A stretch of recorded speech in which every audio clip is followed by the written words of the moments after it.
काँग्रेसची सीट आहे हे सगळं काँग्रेसचे कार्यकर्ते ओरडून सांगतायत, पण आज ते सांगलीच्या सीटच्या बद्दल पण काँग्रेस कार्यकर्त्यांना आपल्या टाचा घासाव्या लागतायत आणि रक्त आटवून सांगावं लागतंय की ही सीट काँग्रेसची आहे, पण शिवसेनेने ती सीट उद्धव बाळासाहेब ठाकरे यांच्या शिवसेनेने ती सीट डिक्लेअर करून टाकली।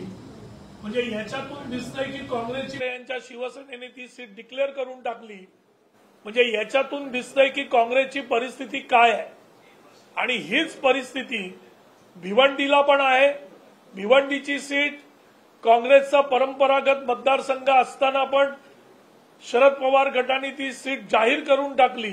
जणू काही काँग्रेसची किंमत संपलेली आहे हेच या सगळ्या उदाहरणातून दिसून येतं आणि याचा परिणाम माझ्यासारख्या कार्यकर्त्यांवर होणं साहजिकच आहे आणि हा परिणाम संपूर्ण महाराष्ट्रात झालेला आहे।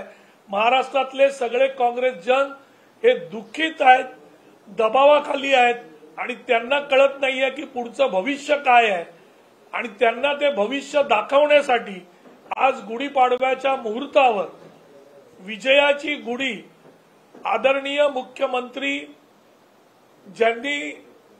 ज्यांना आपण असं म्हणू की कॉमन मॅन सीएम म्हणजे सामान्य माणसाचा मुख्यमंत्री, जनतेचा मुख्यमंत्री, या महाराष्ट्राच्या खऱ्या अर्थाने विकासाचा मुख्यमंत्री जर कोण असेल तर ते आदरणीय एकनाथरावजी शिंदे।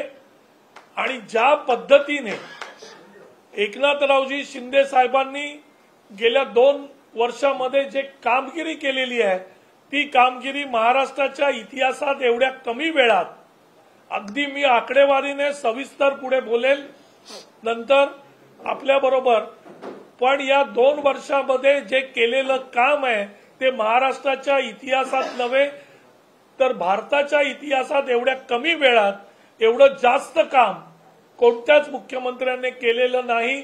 हे सगळ्यांना मान्य करावं लागेल, विरोधकांना पण मान्य करावं लागेल आणि या गोष्टीकडे लक्ष देऊन एक कार्यकर्त्यांची भावना जपणारा नेता, कार्यकर्त्यांना विश्वास देणारा, त्यांच्या पाठीवर थाप देऊन त्यांच्या पाठीमागे नव्हे तर त्यांच्या पुढे उभे राहणारा नेता, ही जी आदरणीय एकनाथरावजी शिंदे साहेबांची जी इमेज आहे, हे जे त्यांचं व्यक्तिमत्व आहे, मी तुमच्या माहितीसाठी सांगतो की मी काँग्रेस पक्षामध्ये असताना आता हल्ली ज्यावेळी आदरणीय एकनाथरावजी शिंदे साहेबांच्या बद्दल एक सर्वे आला होता, आपल्या सगळ्यांना माहिती आहे, झी 24 तासवर तो सर्वे जाहीर करण्यात आला।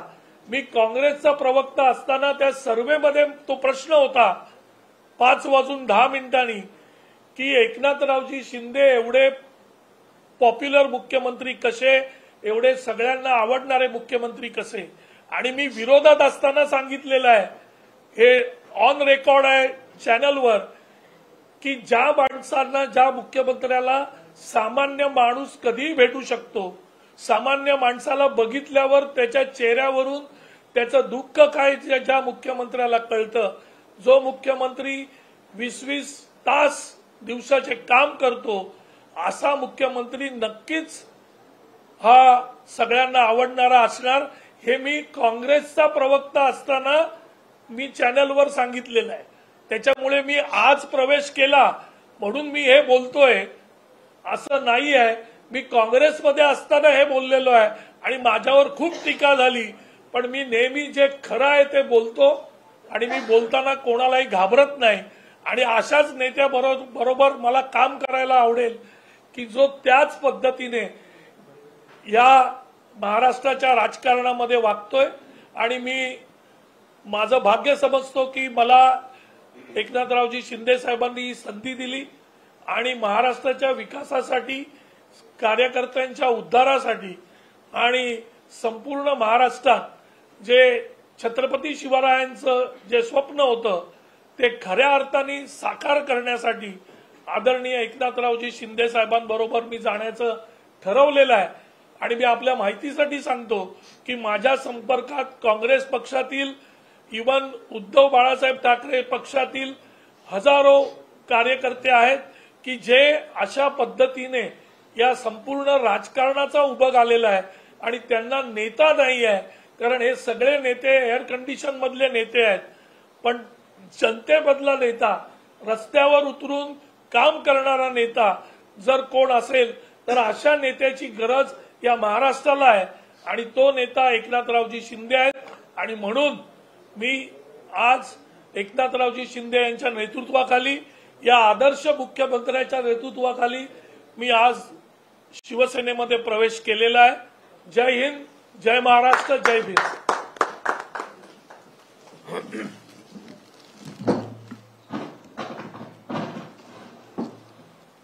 सर्व पत्रकार मित्रांना पाडव्याच्या शुभेच्छा, नवीन वर्षाच्या शुभेच्छा. आज गुढीपाडव्याच्या मुहूर्तावर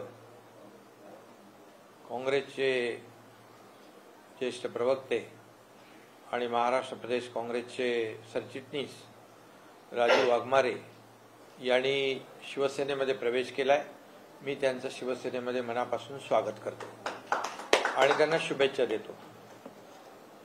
खरं म्हणजे त्यांनी आपल्या भावना व्यक्त केलेल्या आहेत, त्यांना आलेला अनुभव त्यांनी व्यक्त केलेला आहे.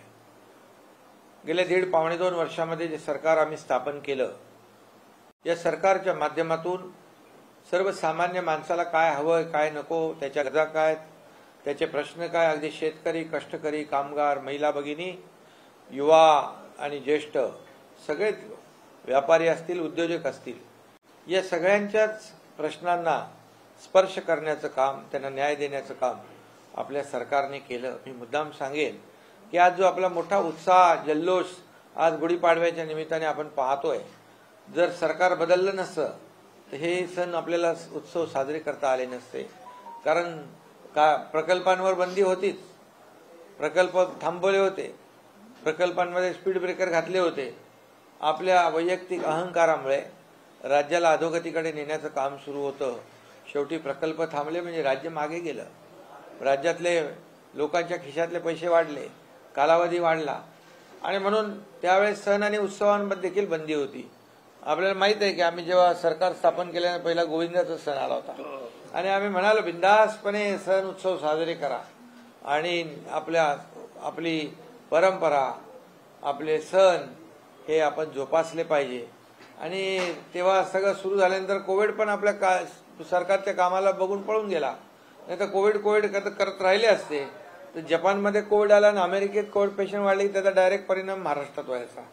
त्यामुळे आता सगळीकडे सण उत्सव, सगळी परंपरा, मोकळा श्वास घेऊन लोक साजरे करतात. शेवटी तेही पाहिजे, विकासाबरोबर ह्या सर्व गोष्टी पाहिजेत. आज लोकांची मानसिकता बदलली आहे, पॉझिटिव्हिटी आलेली आहे, निगेटिव्हिटी गेली आहे आणि सगळीकडे विकासाचे प्रकल्प सुरू आहेत. महाराष्ट्रामध्ये देशभरामध्ये नंबर 1चे पायाभूत प्रकल्प आपल्या महाराष्ट्रात सुरू आहे. मग समृद्धी हायवे असू द्या, अटल सेतू असू द्या, पुणे मिसिंग लिंक असू द्या, मेट्रोचे प्रकल्प असू द्या, मेट्रो 3 असू द्या, मेट्रो 2 आहे, मेट्रो 7A आहे, कोस्टल रोड आहे, अनेक प्रकल्प, वसई विरार अलिबाग मल्टीमॉडल कॉरिडॉर आहे, मुंबई गोवा, मुंबई सिंधुदुर्ग ग्रीनफील्ड रस्ता आहे, त्याचं DPR काम चालू केलंय. अगदी गडचिरोली भंडारा गोंदियापर्यंत समृद्धी हायवे आपण नेतोय. आणि तसंच काम आपण शेतकऱ्यांच्या बाबतीमध्ये देखील केलं. इरिगेशनमध्ये मोठ्या प्रमाणावर सिंचनाखाली जमीन आली पाहिजे, त्यासाठी आतापर्यंत कधी इतिहासामध्ये एवढ्या कमी वेळामध्ये 120 प्रकल्प मंजूर करण्याचा म्हणजे इतिहास आपण केला. त्यामुळे आज सरकार हे सर्वसामान्यांचं, आपले राजू वाघमारेजी म्हणाले की हे सरकार सर्वसामान्यांचं आहे, हा कॉमन मॅनचा CM आहे, ही वस्तुस्थिती आहे. आणि त्याची अनुभूती आणि प्रचिती मी जिकडे जिकडे जातो तिकडे मला येते. लोकांना एक वेगळं आपलेपण आहे, आपलेपणाची ममत्वाची भावना आहे की बाबा आपला माणूस आहे, आपला माणूस ऐकेल, हे ऐकणारं सरकार आहे, ऐकून घेणारं सरकार आहे आणि निर्णय देणारं सरकार आहे. त्यामुळे आमच्याकडे नीती, नियती आणि निर्णय हे सगळं आमच्याकडे आहे.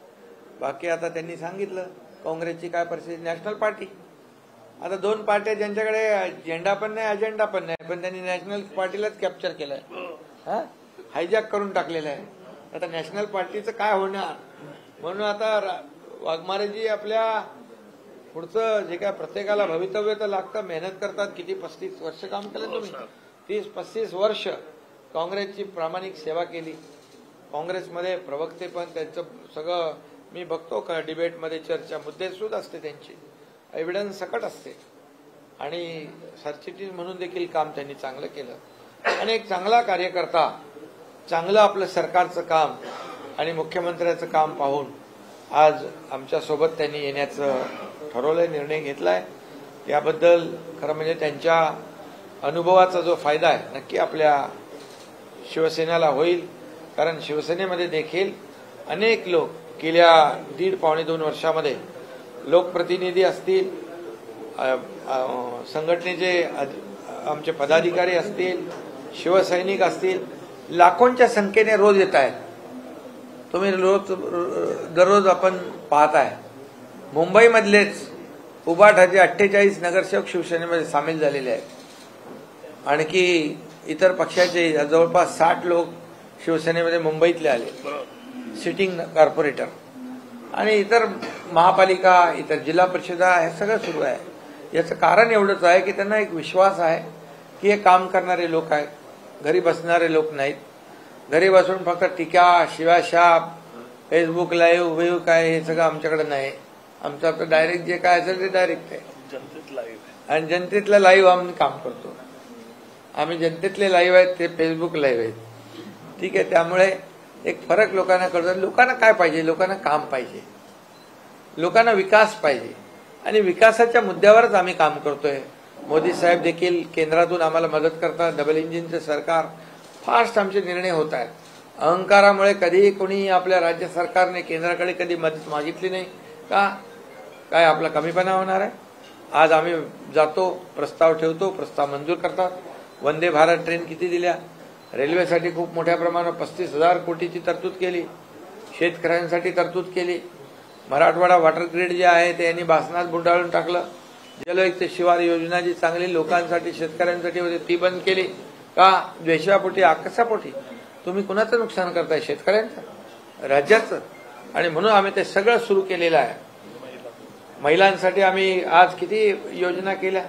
महिला बचत गटाला डबल केलं, रिव्हॉल्विंग फंड केला, सीआरपीचं मानधन वाढवलं, लेक लाडकी सक्षमीकरण केलं, 1 लाख लाडकी लखपती योजना केली, महिलांना 50% एसटीमध्ये सवलत दिली, ज्येष्ठांबद्दल अनेक निर्णय घेतले आणि महिला बचत गट सक्षम करून त्यांना स्वतःच्या पायावर उभं करून आज मोठ्या प्रमाणावर महिलांची ताकद आणि त्यांना प्राधान्य जसं केंद्र सरकारने दिले तसं राज्य सरकार देखील त्यांच्या मागे उभं राहील. आणि त्यामुळे या सर्व योजना शासन आपल्या दारी, आता आम्ही आरोग्य आपल्या दारी करतोय.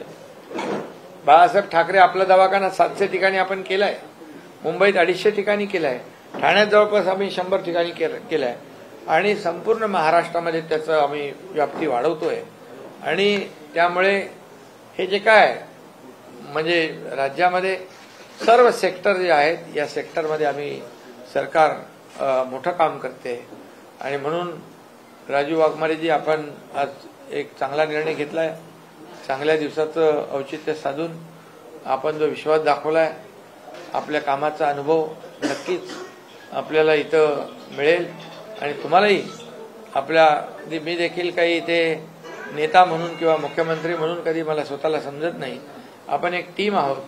आपण ॲज अ टीम वर्क म्हणून आपण काम करूया आणि आपल्या संघटनेला बलवान करूया. पक्षाची आणि सरकारची कामं जनतेपर्यंत आपल्याला पोचवायची आहेत आणि ते एक चांगलं माध्यम, तुमच्या माध्यमातून आपल्या सरकारची भूमिका, पक्षाची भूमिका लोकांपर्यंत अतिशय उत्तमपणे तुम्ही पोचवू शकता. शेवटी पब्लिक परसेप्शन जे आहे हे काही खोट्या पद्धतीने काही लोक क्रिएट करत असतात, त्याला तिथे हे करून पब्लिक परसेप्शन सरकार आणि पक्षाच्या बद्दल कसं पॉझिटिव्ह होईल. आणि जे आपल्याला खोटं काय सांगायचं नाही, जे आपण केलेलं तेच सांगायचं. काही लोक खोटं नॅरेटिव्ह सेट करत असतात, त्याला बरोबर तिथे छेद देण्याचं काम तुम्ही कराल, कारण तुमच्याकडे अनुभव आहे आणि नक्की याचा फायदा होईल. आणि तुम्ही जो विश्वास दाखवला त्याबद्दल मी तुम्हाला धन्यवाद देतो, तुमचं अभिनंदन करतो आणि तुम्हाला पुढच्या वाटचालीस शुभेच्छा देतो. धन्यवाद. वर्षावर राजकीय बैठकामध्ये त्या संदर्भात तक्रार केलेली, त्या प्रकरणी निवडणूक आयोगानं एक नोटीस बजावलेली आहे. कशा प्रकारे वर्षा हे मुख्यमंत्र्याचं निवासस्थान आहे आणि निवासस्थानामध्ये आमचे पदाधिकारी, आमचे नेते, आमदार वगैरे भेटायला येत असतात. त्यामुळे भेटणं निवासस्थानी येऊन मला वाटत नाही काही त्याच्यात अयोग्य आहे. महाविकास आघाडीची बैठक झाली आणि पत्रकार परिषद होते आहे. अनेक जागी त्यांचा तिढा आपल्याला पाहायला मिळतो आहे. कशा प्रकारे बघता आहे महाविकास आघाडीची सध्याची स्थिती आणि महाविकास आघाडीची सध्याची होणारी वाटचाल किंवा मग काँग्रेसची होणारी जी स्थिती? फरफट मगाशी म्हणाले राजीव वाघमारे, तिढा काय तिकडे तिकडम तिकडम बिगडम आहे सगळं. तीन तिगाडी काम बिगाडी आणि कोणाचं पायपूस नाही. गळ्यात गळ्या आणि तंगड्यात तंगड्या अडकवून काम करतायत. त्यामुळे तिथे काय सांगणार मी. एका नॅशनल पार्टीची अवस्था आज अशी केलेली आहे की विचारता सोय नाही. त्यामुळे हा त्यांचा अंतर्गत प्रश्न आहे, त्याच्यात मला पडायचं नाही. परंतु मी एवढंच सांगतो की ज्यांनी आमच्यावर टीका करण्यापेक्षा महायुतीच्या घरात डोकवण्यापेक्षा स्वतःच्या घरात डोकं पाहावं, आपलं काय जळतंय ते बघावं, आत्मचिंतन करावं, आत्मपरीक्षण करावं आणि मग दुसऱ्याच्या मग उठाठेवी कराव्या. साहब, महायुति में भी अभी कई थाने सहित कई सीटों पर पेच फंसा हुआ है.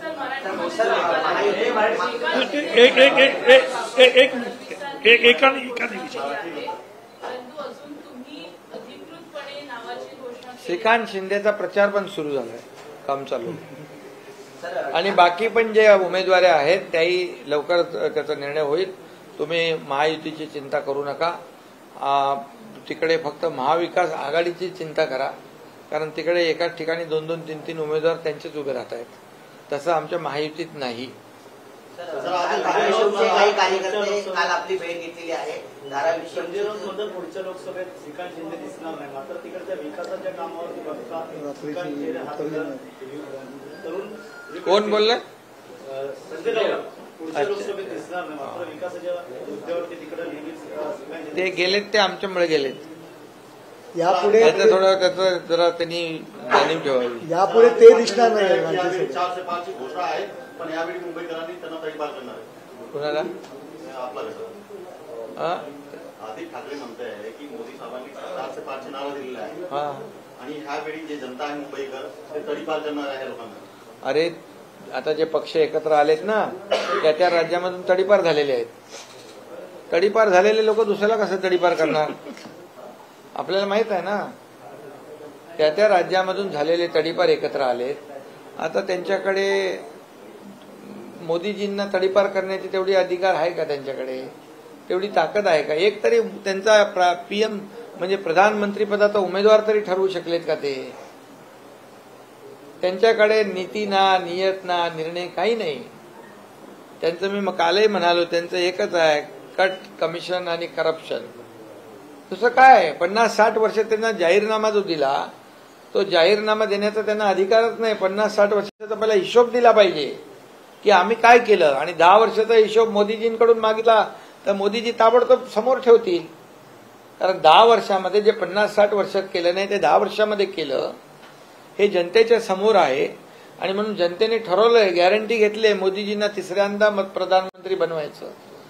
तर ना त्यांच्याकडे कुठला झेंडा ना अजेंडा. आता इकडे अजेंडा आहे देशाच्या विकासाचा, देशाच्या प्रगतीचा. इकडे 24 तास काम करणारा माणूस आहे, पूर्ण जीवन समर्पित देशाला केलेला नेता आहे. दुसरीकडे थोडं गरमी लागली की परदेशामध्ये थंडगार हवा खाणारे नेते इकडे आहेत. त्यांच्याकडून काय अपेक्षा करायची?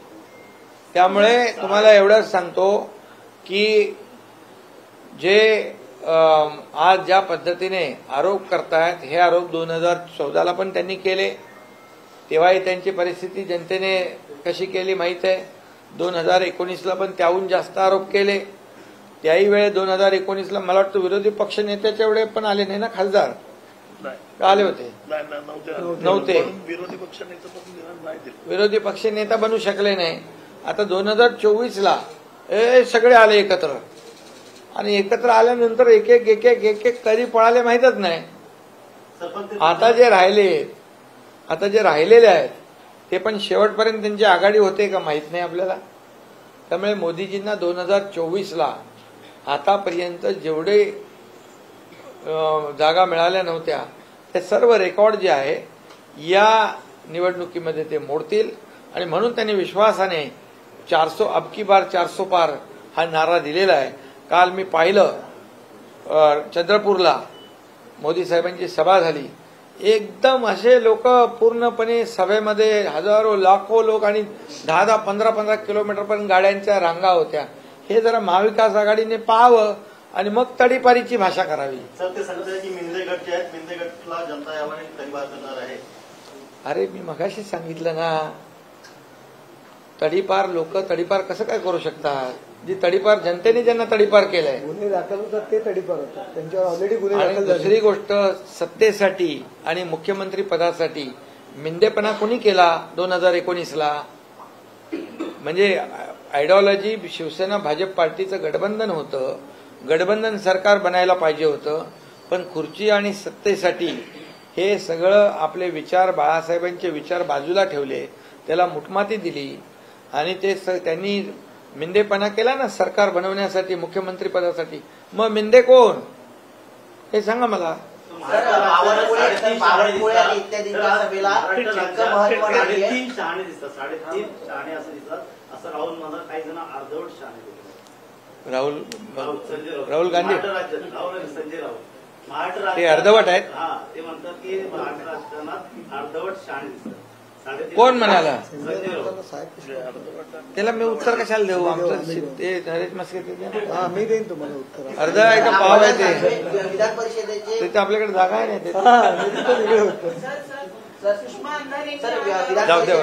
विधान परिषदेचे अंबादास दानवे असं म्हणतायत की बावनकुळे आणि इत्यादींच्या सभेला इतकं व्हॅल्यू नाहीये म्हणून मोदींची सभा घ्यावी लागते. तुम्हाला मी सांगतो वस्तुस्थिती. बावनकुळे, देवेंद्रजी, गडकरी साहेब हे विदर्भामध्ये त्यांच्या सभा चालू आहेत. मी स्वतः 2 दिवस तिकडे होतो. मी सभा अटेंड केल्या, मोदीजींची नाही, आमच्या सभा. त्या सभांना प्रचंड उत्स्फूर्त असा प्रतिसाद मिळतोय. लोक घरातून बाहेर येतात सभांना. मोदी साहेबांची सभा तर एकदम रेकॉर्ड ब्रेक झालीच. एक तो लाईव्ह क्राऊड पाहायला मिळाला आणि मोदीमय सगळं वातावरण झालं होतं. आणि त्यामुळे आणि ज्या आमच्या सभा होत्या त्यांना देखील गावागावातून महिला भगिनी, पुरुष, युवा सगळे झाडून येत होते. आता म्हणून त्यांच्या पायाखालची वाळू सरकली, मग बोलणार काय? असं त्यांना बोलायला लागेल. आता परत उद्या बघा सभा आणखी ती रामटेकची. सर, धाराशिवचे काही कार्यकर्ते आपल्याला भेटलेले आहेत. धाराशिवचा तिढा चला तुमचं बद्दल झालं तुमचं. एका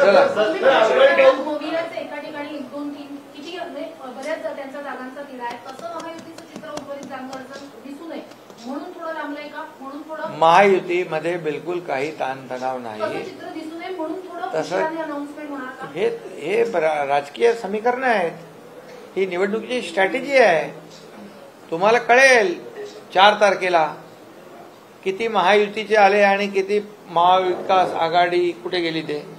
सर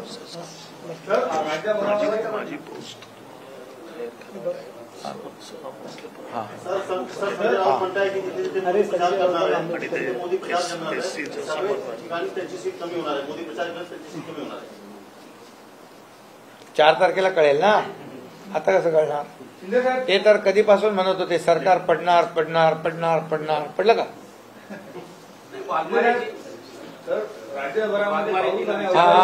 वाघमारेजी आपण सांगितलं की संजय राऊत आहे, सॉरी ये आपले जो सांसद थे, पूर्व सांसद, उन्होंने टिकट मांगा और उनको बाहर का रास्ता दिखा दिया गया संजय निरुपम. इसके पहले भी पूर्व मुख्यमंत्री चौहान जी, इसके बाद अपने पूर्व सांसद जो थे उनके भी पुत्र शिवसेना में आए.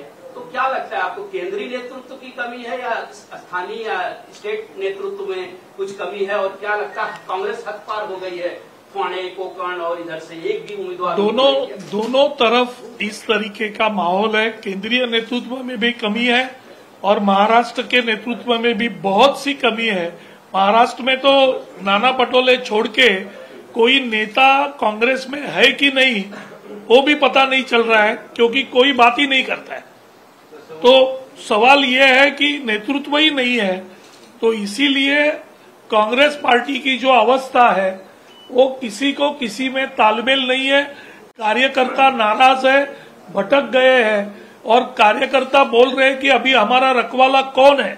और इसीलिए जैसा मैंने उदाहरण दिया कि यह शुरुआत है, आज गुड़ी पाड़वा के दिन आपको दिखाई देगा कि महाराष्ट्र के अंदर हजारों कार्यकर्ता आदरणीय एकनाथरावजी शिंदे के नेतृत्व में शिवसेना में प्रवेश करेंगे और महाराष्ट्र का चित्र इस लोकसभा में भी और विधानसभा में भी पूरी तरह से बदलता हुआ और बदला हुआ आपको नजर आएगा। सर, 35 वर्ष तुम्ही काँग्रेस विचारधारेशी एकनिष्ठ होतात, आता इथे आलात तिथे हिंदुत्वाची विचारधारा आहे, त्या दोन्ही विचारधारेशी तुम्ही कसं काय विचार? नाही, काँग्रेसमध्ये असताना हिंदुत्व नव्हतं असं आपण बोलू शकत नाही, कारण या देशातील 85% लोक हिंदू आहेत आणि हिंदू काँग्रेसमध्ये असताना हिंदुत्व आहेच ना। प्रश्न असा आहे की कोणत्या पद्धतीने तुम्ही हिंदुत्वाकडे बघता आणि हिंदुत्वासारखं सहिष्णु ही संस्कृती आहे हिंदुत्व, तर हिंदुत्वासारखी सहिष्णु संस्कृती ही दुसरी कोणतीही नाही। त्याच्यामुळेच या शाहू फुले आंबेडकरांच्या आणि छत्रपती शिवाजी महाराजांच्या आदर्शाने या भूमीमध्ये जे हिंदुत्व आहे ते सगळ्यांना बरोबर घेऊन जाणारं हिंदुत्व आहे आणि त्याचं पूर्णपणे पालन आज सगळ्या जनतेला बरोबर घेऊन जाण्याचं पालन आदरणीय एकनाथरावजी शिंदे करतायत आणि म्हणून शिवसेनेमध्ये मी प्रवेश घेतलेला। चला आता एक मिनिट धन्यवाद सगळ्यांना। आणि एक अवकाळी, हा बोला, अवकाळी पाऊस, गारपीट ज्या ज्या ठिकाणी होतीये, किंबहुना जिथं चारा आणि पिण्याच्या पाण्याची टंचाई आहे, त्या संबंधित सर्व लोकांना मुख्य सचिवांच्या माध्यमातून, विभागीय आयुक्तांच्या माध्यमातून, जिल्हाधिकाऱ्यांच्या माध्यमातून सूचना गेलेल्या आहेत। कुठेही काही कमी पडणार नाही। चारा, पाणी, रोजगार हमीची कामं आणि नुकसान भरपाई हे सर्व पंचनामे देखील करण्याच्या सूचना दिल्या। शेतकऱ्यांच्या पाठीशी हे सरकार उभं आहे। निवडणुका तर होत राहतील, परंतु शेतकऱ्यांना वाऱ्यावर आम्ही सोडणार नाही याचा विश्वास आम्ही शेतकऱ्यांना दिलेला आहे। आता राजीव वाघमारेजी आपल्या शिवसेनेत आलेले आहेत, त्यांचा प्रदीर्घ अनुभव लक्षात घेता ते आजपासून शिवसेनेचे उपनेते म्हणून काम करतील आणि ते प्रवक्ते आहेत तर ते सहमुख्य प्रवक्ते म्हणून देखील काम करतील आणि ते त्यांचा फायदा आपल्या पक्षाला होईल।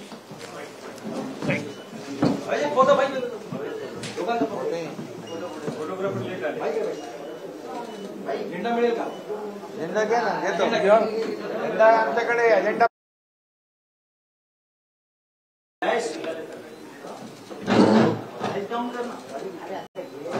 इकडे समोर